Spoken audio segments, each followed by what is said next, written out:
on the feed. Let's see if this will go now. There it goes. Today's our Tuesday broadcast on Facebook, and I'm out of town, so trying to get things situated where I'm sitting at. Hopefully everybody's having a great week. And everybody has their holiday running arounds done.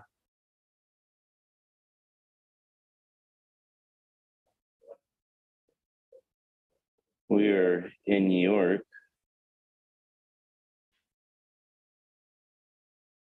I enjoyed New York during the Christmas time, during the holidays.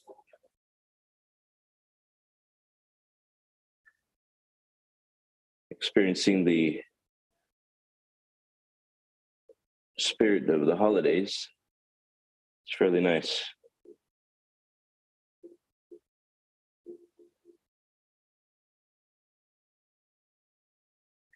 And get into the spirit of it, we've been talking about the principles of the hidden power within each and every one of us. This hidden power that's within each and every one of us is perfect. Our ability to express it is perfect.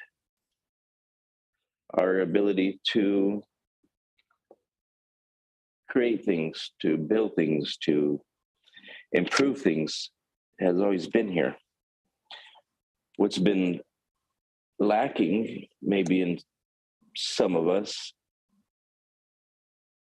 or each and every one of us at different points of time, is the understanding of who we are and our abilities and what we're truly capable of. Innately, each and every one of us has the ability to originate, to create, to build, to improve. This hidden power that's innate in each and every one of us is our spiritual qualities, the spiritual factor, the divine spark within. And when we really begin to express it or understand how to express it freely without limitations, is whenever we begin to grow. Now, in different parts of my life, I've expressed it in different ways. That spiritual perfection was being expressed in different manners, different modes of operations that we can say. And one mode, I was expressing it as a tire man. In another mode, I was expressing it as working on a drilling rig. In one mode, I was expressing it in the same company, but a service company. And through these different modes, we call that expressions, or you call those jobs, but those jobs are expressions of consciousness. Whether you understand it or not, or understand the depth of it or not, it's still an expression of consciousness. You're doing things and you're expressing your consciousness. You're expressing what ideas are working in your mind. You're expressing ideas that are working out of your head. This brain that we have is a motor, really, and the mind, this was moving it's moving inside the motor. And as you think, you're diverting energy, you're expressing energy, you're moving ideas around, and you're doing it on a general rule of thumb. Normally, the only reason people are actually thinking all day long or during the day, the majority of the part of the day they're thinking, is because they're being moved by money. Money is moving them. And with a great reason, because we have to earn money to experience life. Now, a lot of us that are moving along or have been moving along, maybe we didn't exactly choose how we're expressing our consciousness. Maybe we did it just for the money. Maybe we done it because that's what we thought of at the moment. But it's really about being consciously aware and how to rearrange the order of things. And it doesn't matter where you're at and what you're doing. You may have gone into the line of business that you thought you wanted to be in, and you were doing things on purpose at that time, but it no longer fulfills you. And we're all going to get to that point. We're all going to get to the point where the things that we're doing no longer fulfills us. And that's normal. every human being, it goes through this process we call growth, the process of consciously becoming more aware of your true desires, your higher desires. And it's normal for us to go to embark into this way of being. And it's that the soul side of you, the soul particle side of you, is wanting to grow. It wants to express itself in a different way. And it no longer wants to do what it's doing.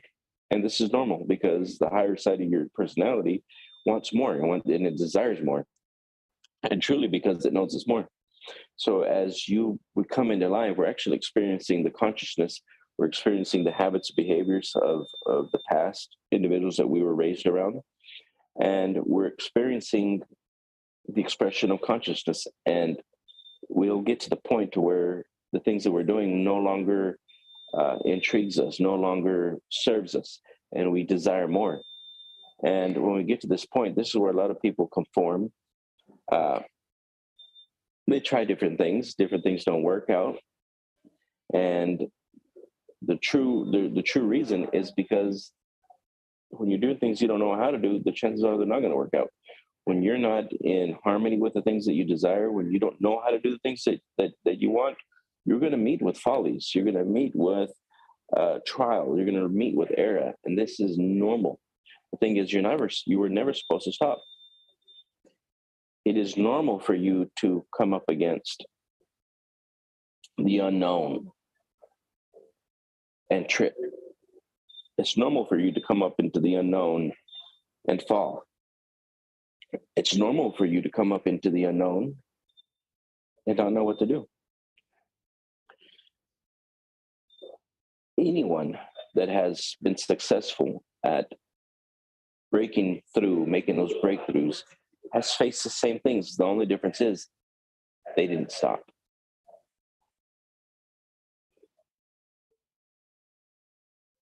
They didn't stop. And that's really one of the keys to success is you don't stop. When you come up with the unknown, or you come up with things and things aren't working out, your job is to stop and think. Your job is to stop and imagine. When we say thinking, we're talking about imagine. When I use the word think, and I use it quite often, truly thinking is advanced decision making. It's imagining into the future. It's imagining into the unknown. Nobody sees you when you think. You're the only one that sees the ideas when you think. And how often are you actually thinking on purpose to definite ends? How often are you thinking and imagining yourself into the future? We all do it.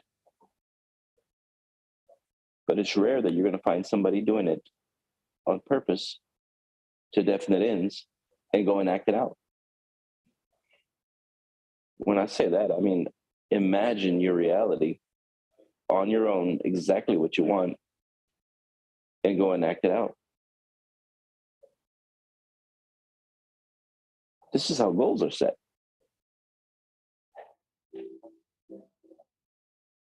This is how you acquire the life that you desire. It's by a controlled state of imagination. Now, this process that we're calling life, and we're calling the creative process, which is life, is in the same manner. Let's look at you as a child. How many times did you fall down? How many times did you trip? How many times did you have to go into the unknown, not knowing what to do, and you went and practiced and you acted it out till you got it? As children, we had no problem falling down. As children, we had no problem facing the unknown.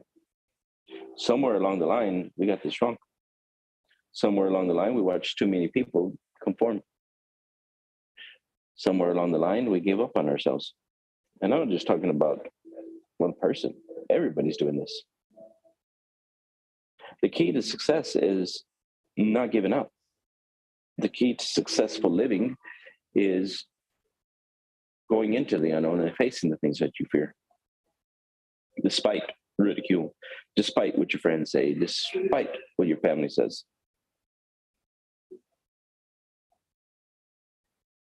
Because none of them are going to go with you. The truth of the matter is, if you're trying to go into an opposite direction, or you're determined to create your own reality, the people that surround you won't go with you. Because very few people do what we're saying. Normally, when you find one man going one way, you'll find the flock going the completely the opposite direction. And normally when you find one or two men going in the opposite direction, those are the guys that actually win. It's not uncommon that you see this. And you would normally think that this man or woman that's aspiring to do their own thing, why wouldn't they follow the flock? The flock didn't have what they wanted.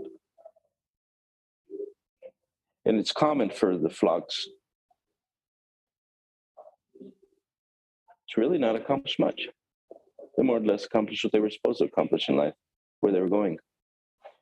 And normally 97% are always going in the same direction. They don't win. They don't win big. They live more or less mediocre lives. The stuff that we're teaching here is not normal, nor did I want to be normal. Normal for me was getting what they've got. I no longer wanted what they had. Now, we're going to go into the study, and I'm going to play a little bit of Bob's video here on this affirmative factor, this affirmative power. Give you guys a little bit of insight. I'm not just the one saying this. Bob's gone. Bob left this past year, and he left a legacy. He also left a lot of great work. I went to go study with Bob because I knew that he knew what he was talking about because I was studying the same material. And I was winning. I was studying a bunch of old books. And I was putting them into action. That's why I was changing. I remember getting up 4 a.m. for years. Asked people around me if they wanted to study. None of them had any desire. They didn't have the desire because they didn't believe they could go where they wanted to go. I can go back and see those people and they're still in the same places. Not because they can't do more. They haven't chosen to do more. But it was that discipline. And it was that getting up every morning on purpose to go and study, to go and do the things that I didn't want to do, to go beyond where I was at. I'm going to play this video and we'll come back to the lesson.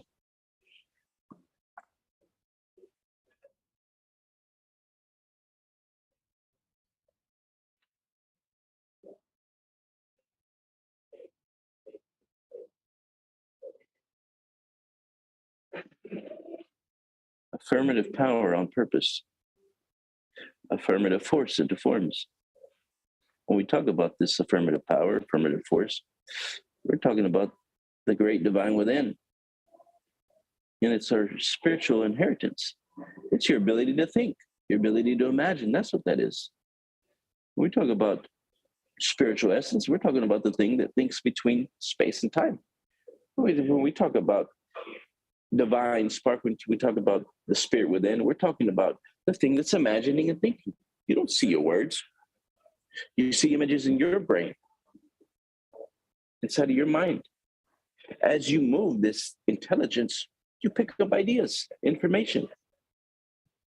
You tap into the unknown. You bring ideas. You play with them. You play with them so beautifully when you imagine.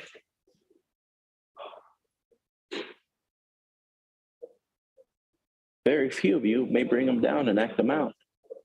Those are the people that win. I had a vision. I worked a vision and I've been bringing it down and acting it out. I'm not the only one that can do this. Take a look at this.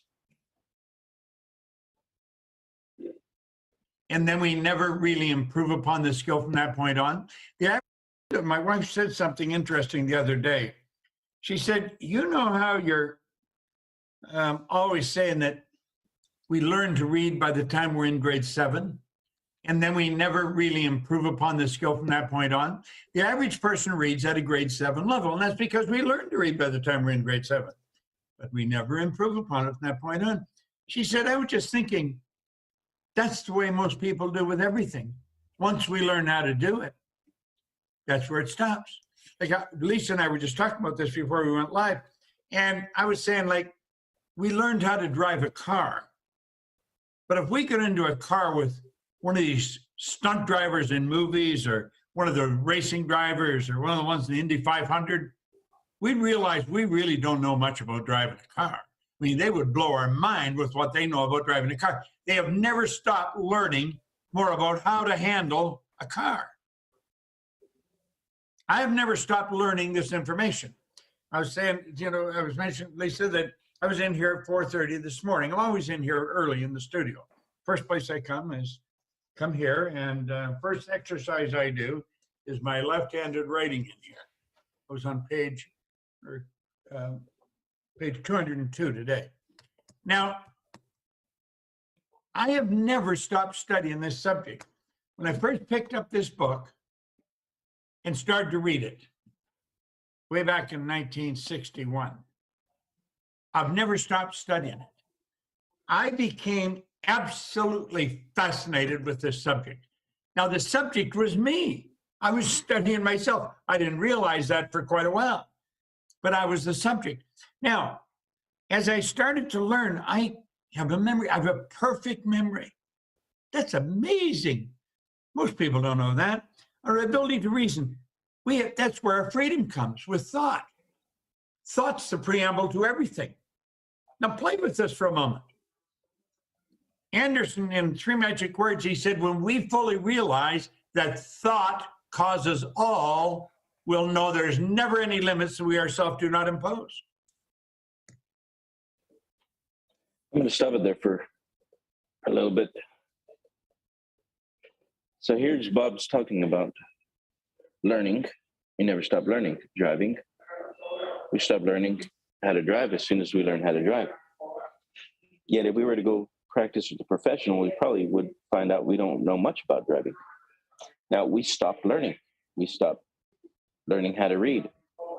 Our reading gets to a level, and we kind of cap out once we learn to do that to that level, even though there's so much more. Now, Bob's talking about reading, driving, and then he's talking about working on himself and studying this material and never stopped. Why would he never stop? Because you never get it. You're just getting better at it. Driving, you could continue to improve driving. If you were to go find a professional, you probably see that you didn't know how to drive as well as you thought you knew how to drive, because they kept learning how to master driving. Now, we're sending this information to master life because you never really get it. And if you're continually working at mastering yourself, the only thing that you could do is get better results. Now, why would somebody not devote their time to learning more about themselves, learning more about the mind, learning more about the body? Because you think you've got it.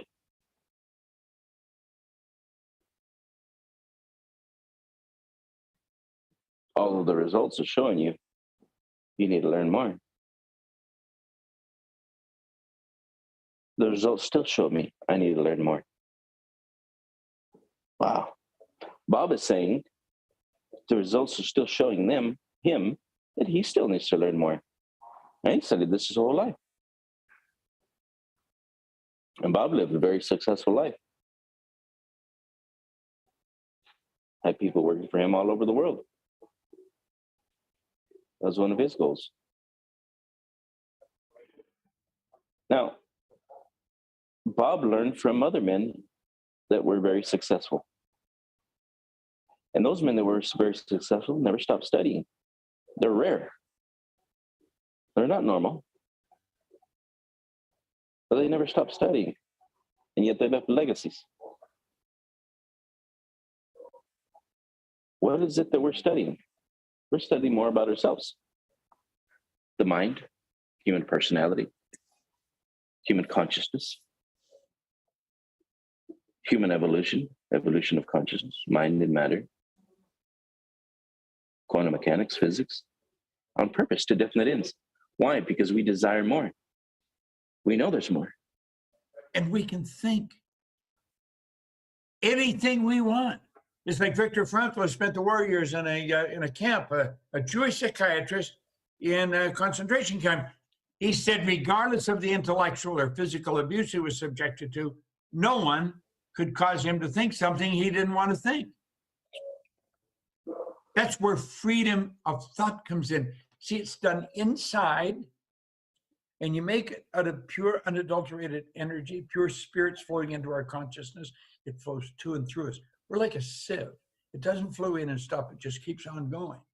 Now, when it comes in, it's one way. When it goes out, it's another way. We color it. That's right. We really do. It comes in. It's an unadulterated creative power. And we give it thought. It gives it direction.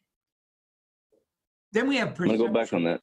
Listen to this again. Our dear way, when it goes outside, and regardless of the intellectual or physical abuse he was subjected to, no one could cause him to think something he didn't want to think. That's where freedom of thought comes in. See, it's done inside, and you make it out of pure, unadulterated energy, pure spirits flowing into our consciousness. It flows to and through us. We're like a sieve. It doesn't flow in and stop. It just keeps on going. Now, when it comes in, it's one way. When it goes out, it's another way. We color it. That's right. We really do. It comes in. It's an unadulterated creative power. And we give it thought. It gives it direction. Then we have perception. Our dear friend, who's gone now,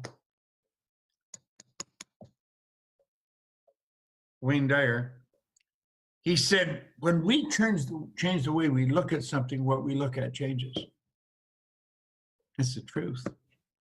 When you change the way you look at something, we can change the way we look at it. So you see, anything that we're challenged with, we're challenged because we're looking at it the wrong way. That's right.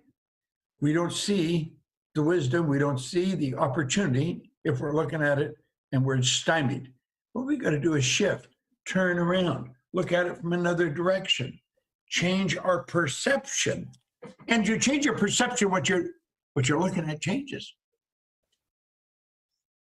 I've mentioned many times, if I have a challenge or a problem, I'll write it on a piece of paper. I'll put it in the center of the table, and I'll stand back, and I'll look at it.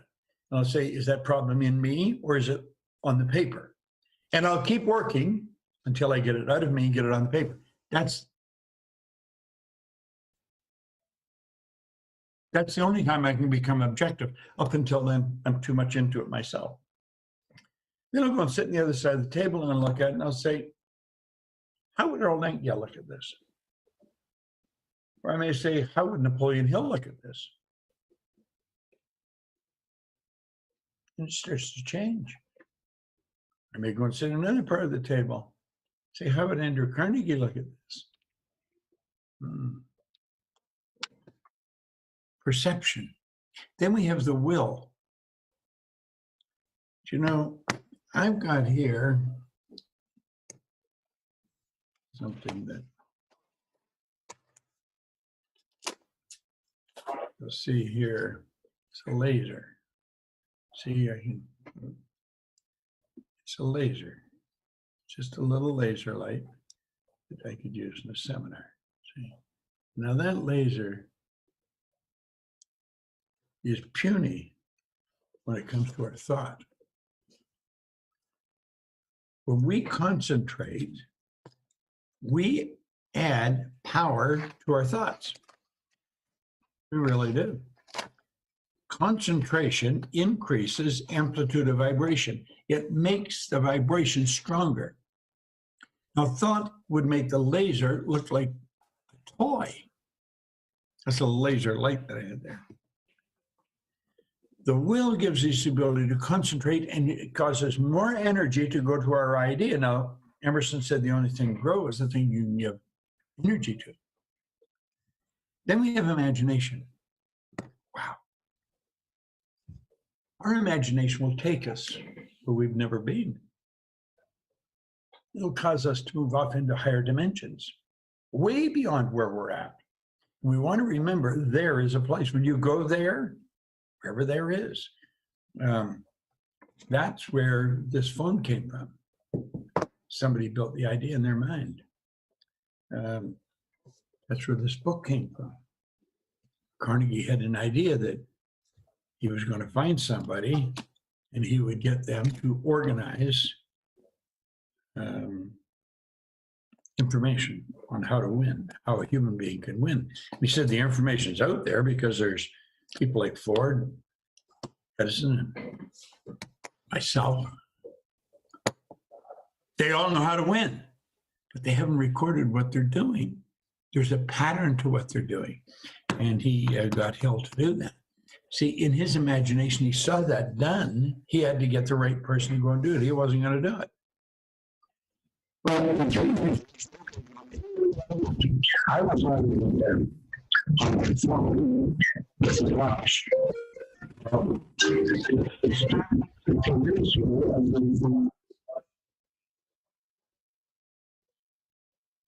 So Bob's explaining here concentration, focus, will, and then we're going into the higher faculties, and that's what separates us from the animal kingdom. And that's what's also separated me from the normal kingdom, getting normal results, the normal way of doing things, common results. What separated me from getting the common results, what everyone else does, is using the higher faculties, really deciding I'm going to go somewhere and deciding I'm going to do something big. Just a simple decision that I'm going to go somewhere and I'm going to do something big.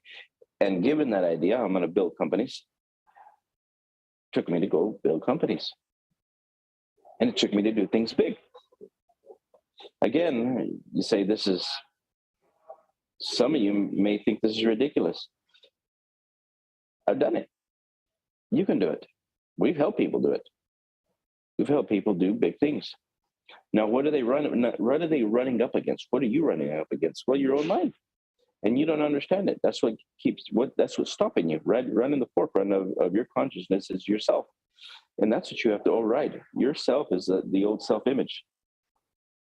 You got in your hard drive, you got programs. You've got fears, doubts, and worries because you don't know how to do what it is that you're designed to do. You have a normal operating brain. And the minute you go beyond what you know how to do, fear, doubt, and worry comes in because it's supposed to. And it's made to protect you. What we want to do is use a positive mental attitude and then use the higher faculties. Now, concentration, will, and focus, we're the only ones on the planet that actually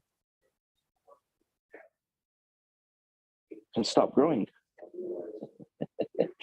Human nature will grow as far as it can go.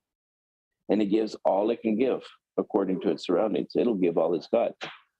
We're the only ones on the planet that can actually reduce ourselves to do things minimally.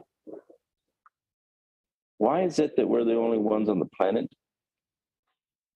that have the ability to reduce ourselves, reduce our abilities, stop growing, stop learning? Because we were given free will. We were given the higher faculties. We're the only ones on the planet that can't live in our environment. We don't fit into the environment of the animals. We had to go build our own things. We didn't fit in. We went and built roofs, homes, buildings, satellite, entertainment, chairs, beds, comfort, all these things that we have today.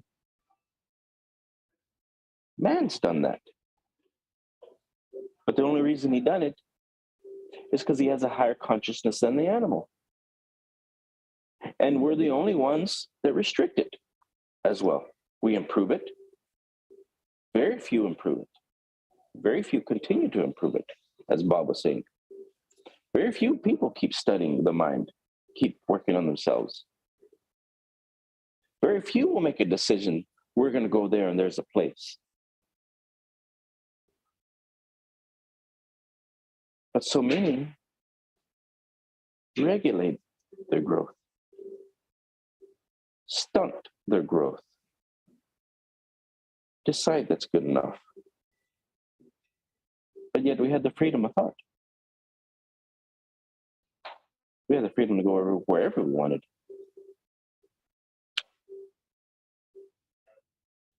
We have the ability to think. Free.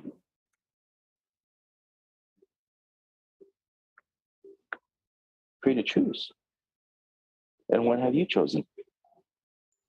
Really think about that. What have you chosen today? We've got one shot as far as we know it. What have we decided? When we start to use the higher faculties, we use imagination, will,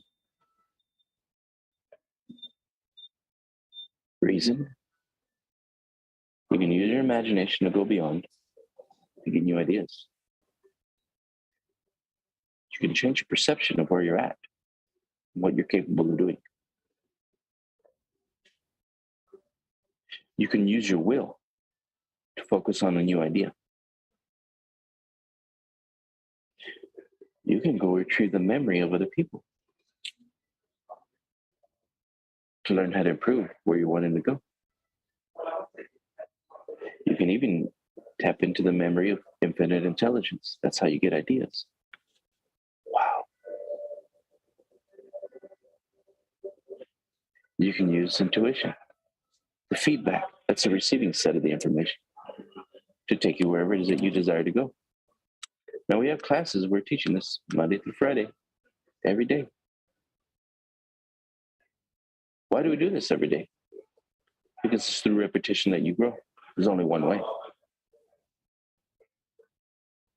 Why are we teaching this live? Because this is how it changed. I wanted to help people. We have companies. We're helping people get what they want.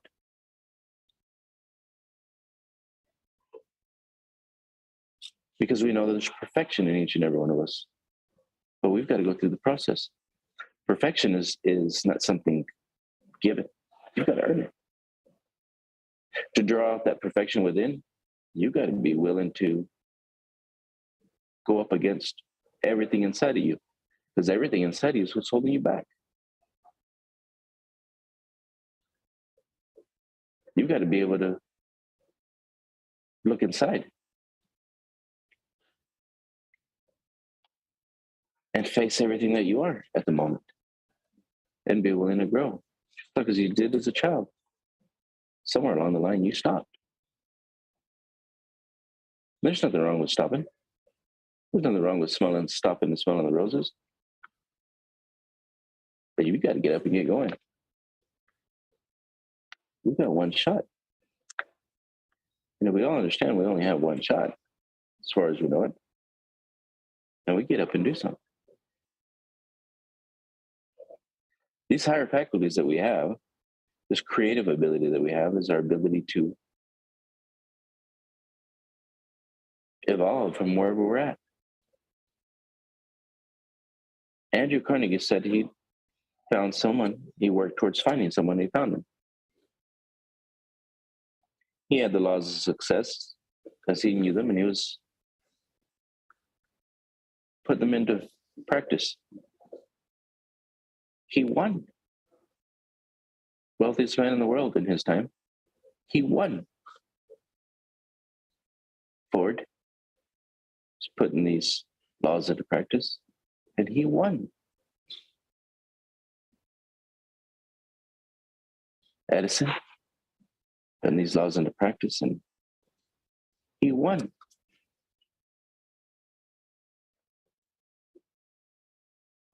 The will to do it. What is required? There's going to be a lot required out of you. But it's so much better than the old way of living. Saturdays, we have our Creator's Lifestyle and Thinking the Results program. So we teach people how to reprogram the subconscious mind on purpose to your own definite end, to desires and fulfillment that you would want. Do we have people successfully doing this? We sure do. Do we have people that have been unsuccessful? We sure do. The people that have won, have they won big? They sure have. Changed their whole life. The people that still haven't achieved their goals, They just hadn't gotten good at it yet. You got to keep practicing. You got to practice your whole life at getting better. I've been doing this for many years. I'm still getting better. Bob was practicing this his whole life. He's still getting better. Now, through time, does money come? Of course it does. Money is a result of services rendered, of doing things in a certain way. Everything we're teaching how to do things in a certain way. Success, it's not an accident. Success is a process. And we're learning the process. We're teaching the process. We're improving the process. And we're learning how to prove it in the individual, in you. Why? Because we're really in tune to helping people. We're going to help a lot of people. We have been. You could be one of them. You could be one of them. Make a decision. Make a definite decision you're going to be one of them. Start now. We're coming towards the end of the year. We're ending the year. And we'll be coming to a new year. Even though every day is a new day and the beginning of a new year. But this is the way people do it, society. When we come to the end of the year, December 31st, and we come to the last few seconds, and people are putting their desires and their wishes and their new goals, maybe. Are you going to be one of those that says, I'm going to, and never does it? Are you going to go celebrate the beginning of a year and the beginning of a new one? To be more or less mediocre again? Or do you want more this time? You got a chance. You've always had the chance. What are you going to do about it? Take a look at our classes. Take a look at our programs. Get signed up. Send us a message. One of our advisors will be getting a hold of you. Life is yours, and it's wonderful. Make the change. Make it now. Make a decision. Remember, the people that make decisions fast and permanently are the ones that achieve great things. Be great. Have a wonderful day.